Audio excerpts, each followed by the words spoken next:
Good morning to everyone. Welcome back. I'm glad you could stop by. Today I've got a quick unboxing. This is something I've been a little up and down on this one. It's you can probably tell from the style of the box. It's from the U.S. Mint, and it's another one of their overpriced releases. It's a little series that I'm attempting to collect, and let's get right into it. No need to. I'd like to just show this to you. This is the first one of these that I've received, and I'll make the camera here a little bigger. What we've got, of course, is the American Silver Eagle with the laser Privy. Let's open up this little box and see what we have. Interesting that the clamshell does not have a logo on it, as some of the previous releases have had. But let's see if we can pop this open. It's upside down. This is the problem. I couldn't even tell which was up because there's no... Now, there's your proof coin. I'm seeing some smudges there, but I think they might be on the capsule. Let's finish looking at this. As you can see, we do have the, sorry, I hit the camera there. We do have the Privy here. I think at this magnification, you really can't see too much. But first, let's look at the Eagle on the reverse. Now, I'm a little, my friend told me that they hadn't opened the box, but they did say they didn't know what it was, so they had unpackaged it. But once they saw it was probably a coin inside, they figured it was mine. But they said they didn't open it. But I don't think that I don't think the U.S. Mint would have had that many smudges on the capsule. It's still got some smudges there. If I had my white gloves on, I wouldn't be so worried about it. But because this is the first one I've actually received, I do have two others that have arrived, but they're at distant locations, so I have not seen those yet. But I'm going to open this one because this will be the one that I'm keeping. For sure. I may, if these are not that popular, I may be keeping all of them, right? I mean, if that's the key, I'm not even gonna waste my time putting them out there on eBay or somewhere. If I'm only gonna make $10 or $20 or whatever, I'll just keep them. But we're gonna have to go for the big guns here, because these U.S. Mint capsules tend to be a little tricky. There we go. I got a little bit of a crack now. I don't know if you heard it that time. Got the and I'm just going to roll around the rim so that I don't end up damaging the lip of the capsule. And I think you can probably hear that on my little microphone. Oh, goodness. You can see I've got this thing wide open and it will not let go. There we go. This is going to be satisfying when I put it back together. Now, I'm going to put my hand behind this to try and maintain the focus. Because it's a proof, you can just see what's going on here with the... Okay, so I'm going to zoom in further than I normally would, just so you can see. I'm trying to get the relief. The videos that I saw out of the ANA show, you can actually see there is some relief to that Privy. Now, I don't know whether it's true or not, whether this Privy was actually lasered on. It would seem to be the logic behind putting a laser on a coin. But to me, there's a lot more relief there. Now, I'm really not, honestly, now this is not going to help you at all. Or maybe it will if I... This is not even the one that I ordered for myself. This is one that a friend ordered for me, and they live nearby. So I was able to go and pick this up from them yesterday. And I'm blessed to have good friends who will do things like that for me.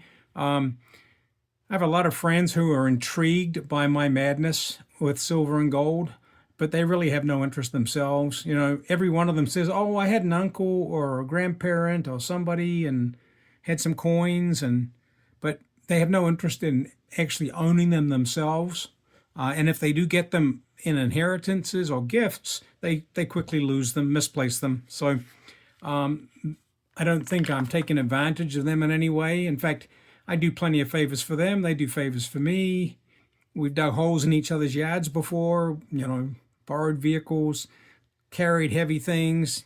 So asking someone to order something from their household for my benefit, I don't consider it cheating. I've been told it's cheating, but just because they're willing to sell it to me for what they paid for it because we're friends, doesn't mean that I'm taking advantage of the system, I don't think. But anyway, like I said, I'm up and down on this one. So we're going to take a look at the coin. And if you will, bear with me for a very short commentary. This is just my thoughts on this.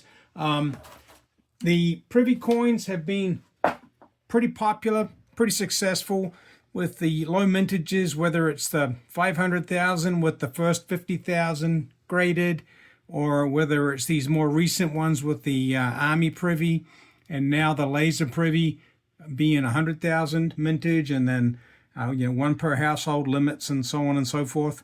There's been a little gamesmanship, and my first thought on this American Privy, or the Eagle Laser rather, was that the Privy looked pretty lame. The photographs, the early release photographs and so on, it looked weak, and I didn't think it would be too successful.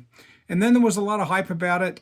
I think really the news out of the ANA coin show, where the US Mint was present and they actually released and sold early copies of the Laser Privy Eagle.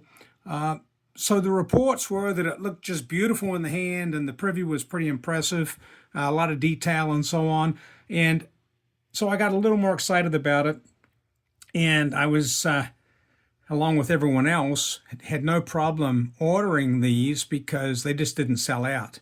Now the Mint has withdrawn them from sale and then put them up for sale with no limits and then withdrawn them from sale again. So nobody really knows what's going on. I really don't think there's been a sellout.